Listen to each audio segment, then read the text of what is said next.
Ito, heads up sa mga taga Maynila.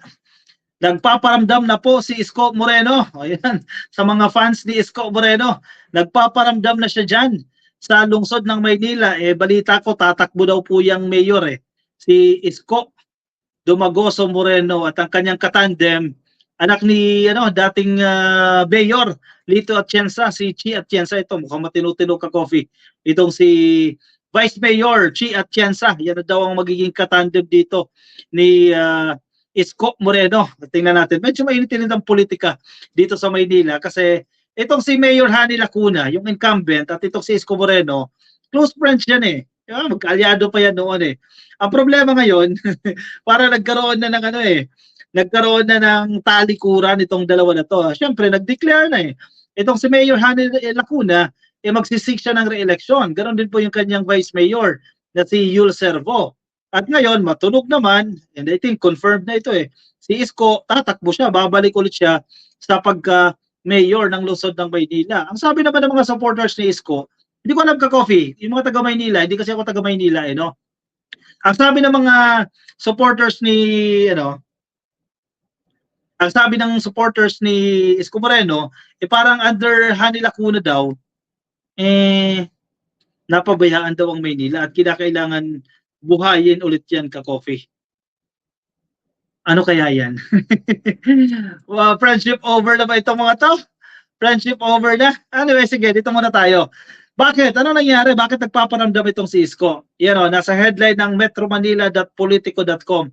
Regional, ito ka-coffee ng Politico, Isko taunts Mayor Hani Lacuna over class work suspension amid heavy rains. Ibig sabihin, parang natutulog sa kangkungan si Mayor Hani Lacuna. Bakit parang nahuhuli sa mga announcement? Parang yan ang dating sa atin ito Former Manila Mayor Isko Moreno Dumagoso taunted Manila Mayor Hani Lacuna over the seemingly delayed suspension of classes and work amid heavy rains. Isa yan sa mga sukatan ng mga politiko kung aktibo. Diba? Lalo na yung mga netizens, very active yan dyan sa social media. Kapag nag-declare na ng class suspension o work suspension ng isang mayor, ang lagi nilang hinahanap, mayor, yung mayor nila, itatag pa nila, kumusta na? Magsususpend ka ba? O baka natutulog sa kangkungan o kung saan man yan. So, medyo na-delay si Hani Lacuna dito ng announcement. Around 1 a.m. on Monday, Dumagoso posted on Facebook asking when the suspensions are coming. Alauna lang madaling araw Pero pag local government official ka, wala kang wala kang pahinga talaga 24 oras, lalo na kung may sama ng panahon. Unless ikaw si Inday Sara Duterte, pupunta ka pa ng Germany kahit bumabagyo na, iiwanan mo yan. Kung ikaw si Sara, kung hindi ka si Sara, may expectation sa iyo ang tao. It's been raining in Manila, hindi pa ba nagsususpend? Sabi ni Isko, seemingly calling out his successor who he had once referred to as his ate or big sister. Medyo, medyo mainit-init ang politika dyan sa lungsod ng Maynila. Netizens also said they were waiting for mayor's announcement, while one said the lack of a prompt pronouncement or announcement could hurt Lacuna's chances in the next election. Lacuna announced class and work suspension in Manila around 7:30 a.m. on Monday. Dumagoso is set to run for Manila mayor in the next elections, which would pit him against Lacuna, the city's first female mayor. Dahil sa announcement, friendship over. Actually, hindi naman ito yung kauna-unahan na sitwasyon involving the two mayors of former and the incumbent. Kasi, binash na itong si Isko Moreno ng mga followers ni Lacuna, ng kanilang partido, Kasi ang claim nila, bakit sinasabi mo noon? Diba? Hindi ka tatakbo na, magre-retire ka na sa politics after your presidential run. Pero bakit ngayon babalik ka na, 'di ba? Tinawag ko pa ng ate si Lacuna, 'di ba? Big sister pa. Tapos ngayon haharapin mo rin siya. So parang 'yun ang turn off sa kanila kay Mayor Isko Moreno. Pero kung titingnan mo rin naman yung side ni Mayor Isko Moreno, parang napabayaan daw kasi ni Lacuna itong Maynila. Ang kapital, kabisera ng Pilipinas yung ka-coffee. Malaki ang impluwensya ng ekonomiya ng Maynila sa kabuuhan ng ekonomiya ng bansa. Very crucial 'yan. Kayo ka-coffee, anong tansya ninyo? Lalo na yung mga taga Maynila, naririnig nyo yan, nalalaman nyo kung anong nangyayari dyan sa Maynila. Sige, comment kayo dyan. Ang katandem nito ni Mayor Isko Moreno, si Chi Atienza. ano to, anak ni dating Mayor Lito Atienza, very active din ito, journalist.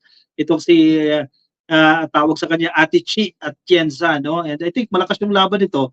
Malakas ito dahil sa sa kanyang mga programa para sa kababaihan at sa kanyang mga livelihood programs, no?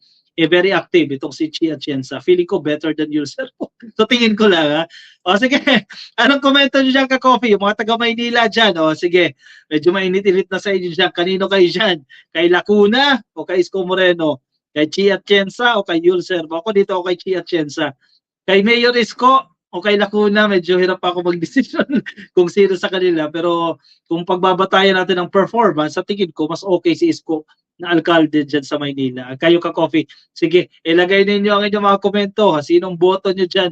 Ilagay dyan sa ating comment section para mabasa ng ating mga ka-coffee.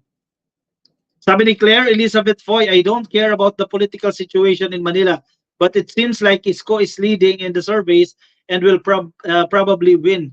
Instead of criticizing others, it's important to focus on his platform. Sabi ni Claire Elizabeth Foy. Agree ako sa iyo, ma'am. Nida Balangket Pakampara, watching from Cubao, Quezon City. Good evening po sa inyo. Happy viewing po sa inyo. Sabi ni Kakamping, sinusuwag talaga ni Isko ang dating kasama niya tulad ni Erap at Lim, dating mentors niya. Historical records yan. Robledo Quino, good evening mga ka-coffee. Happy viewing po sa inyo. Kay Noel Christopher Garcia, nako, nagpayaman na lang sa Maynila yan. Kita mo ka-coffee, dinaing ba ni Isko ang pagkatalo niya noong 2022? Hindi, kasi ang daming pera niyan. Ang ganda nga ng sasakyan niyan sa Molito. Tingnan natin ka-coffee kung ano mangyayari dyan sa lungsod ng Maynila. Ang taway tayo dyan ka-coffee.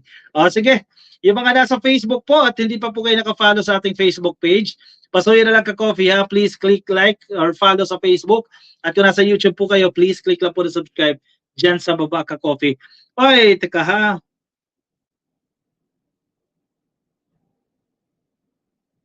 Oy, yung sinabi ko kanina ka-coffee patungkol sa ibubulgar ni Senator Raffy Tulfo, mukhang nagkaroon daw ng change of schedule dahil sa wala na palang pasok bukas ka-coffee. Dahil sa wala nang pasok ka-coffee, no?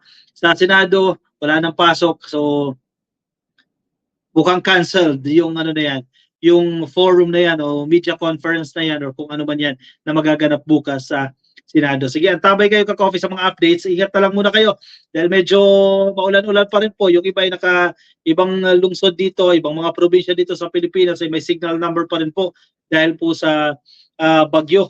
O sige, ingat-ingat na lang muna kayo dyan ka-coffee. Ako ay magpapaalam muna sa inyo. Maraming salamat po sa mga sumama. Ingat kayo ka-coffee. Nasaan man po kayong panig ng daigdig. Bye-bye. Good night everyone. And thank you again kay Miss Rhea. Thank you ma'am sa iyong pa-super sticker. Paalam po sa inyo. Bye-bye everyone. Good night. And good morning sa mga kagigising lang. Bye-bye.